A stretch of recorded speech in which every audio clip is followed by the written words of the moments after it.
सभी साथियों को बहुत बहुत नमस्कार। अविरल ज्ञान धारा में आप सभी का स्वागत है साथियों।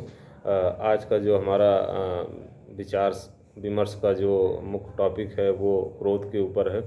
साथियों, सभी जानते हैं कि क्रोध अग्नि के समान होता है और क्रोध व्यक्ति को जलाने का कार्य करता है। सबसे भयंकर अगर कोई दुश्मनों में है तो वो व्यक्ति का स्वयं का क्रोध होता है।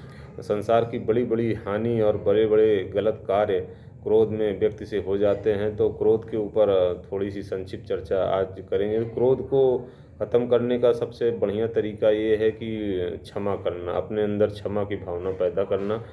तो आग क्या होती है? आग उसे जलाती है जो उसके पास जाता है, पर क्रोध स्वयं को जलाता है।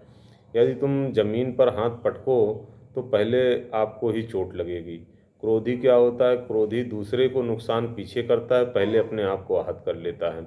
यदि आप में बल हो, विरोधी से बदला लेने की योग्यता हो, तो भी उसे माफ़ करो, क्योंकि क्रोध करना तो बहुत ही बुरा है। यदि तुम क्रोध का परित्याग कर दो तो जो कुछ करना चाहते हो शांतिपूर्वक कहो। उन समस्याओं का आधा हल तो अपने आप हो जाएगा जिनके लिए आप बेचैन हैं। तो क्रोध बिना किए किसी भी समस्या पे विचार किए, उसको शांत माइंड से उस पर सोचने से आधी समस्या का हल ऐसे ही हो जाता है। क्रोध में जब व्यक्ति उद्विग्न हो जाता है तो वो अपनी समस्याओं से बहुत उलझ जाता है और वो जो उसकी समस्याओं के हल से बहुत दूर हो जाता है। तो इसमें कोई बड़प्पन नहीं है कि कोई बुराई करने वाले से बदला ले लो।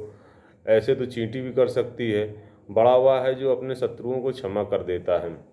धरती को आप देखते हैं, धरती को जो खोदता है उसके बदले में वो अन्न उसे उपजा के देती है। गन्ने को अगर आप दबाते हैं तो गन्ना से मीठा रस टपकता है। तो जिसने भी आपको हानि पहुंचाई वह बेचारा कमज़ोर है, कायर है, क्योंकि निर्बल आत्मा वाले ही दूसरे को हानि पहुंचाते हैं। माफ़ कर दो इन गरीबों को। अंधों पर तलवार चलाना कोई बहादुरी थोड़ी ही है। बदला लेने पर तुम्हें कुछ घंटे खुशी रह सकती है, पर क्षमा कर देने पे जो आनंद प्राप्त होगा वह बहुत काल तक कायम रहेगा साथियों। तो इसीलिए हमें सभी को क्रोध पर अपने नियंत्रण रखना चाहिए और क्रोध में कोई भी गलत निर्णय नहीं लेना चाहिए। क्रोध व्यक्ति का सबसे बड़ा दुश्मन है और व्यक्ति के लिए सबसे ज़्यादा हानिकारक है साथियों। इसीलिए हमें क्रोध पर बहुत ही सोच समझ के कदम उठाना चाहिए।